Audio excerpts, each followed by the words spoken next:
porque essa eleição para o Congresso americano pode definir como serão os 2 próximos anos de governo do Joe Biden. Vamos falar com a editora de internacional, a Derla Cardoso, que está aqui com a gente.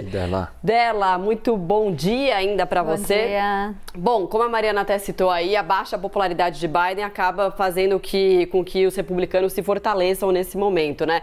Isso é ruim, claro, para o Partido Democrata e também, se isso de fato acontecer, tiver maioria de parlamentares republicanos eleitos, vai ser mais difícil, bem mais difícil do Joe Biden governar, né? Sim, com certeza. Vamos ver aqui no telão o que está em jogo no Congresso dos Estados Unidos para a gente ter uma noção do que a gente está falando. Lá nos Estados Unidos acontece hoje essa votação conhecida como eleições de meio de mandato, que vai renovar tudo isso que a gente vê aqui na tela. Os 435 assentos da Câmara dos Representantes, é uma renovação completa, e aqui são 35 cadeiras, 1/3 do Senado dos Estados Unidos que está em disputa. E aí o que as pesquisas mostram? Por conta da popularidade baixa de Joe Biden, a Mariana trouxe o dado de ontem, o mais recente, que Biden tem 39% apenas de aprovação.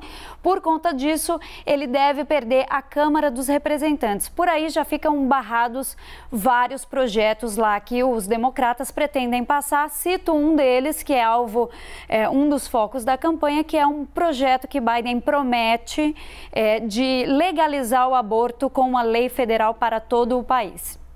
Mas recentemente foi restringido o direito ao aborto nos Estados Unidos, então muito provavelmente Biden não conseguirá então cumprir essa promessa de campanha.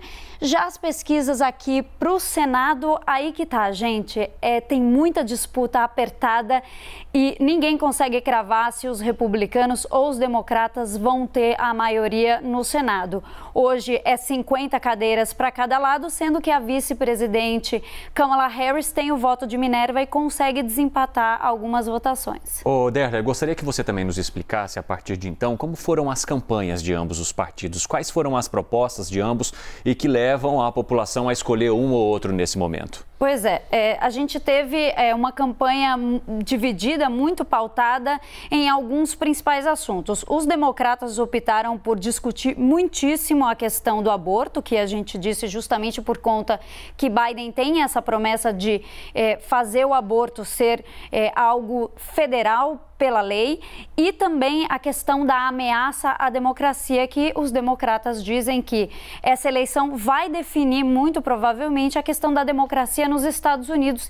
Isso porque muitos candidatos republicanos já dizem, até indicam que não vão reconhecer os resultados das eleições e dizem que haverá fraudes, e é importante a gente dizer, sem apresentar nenhuma prova disso.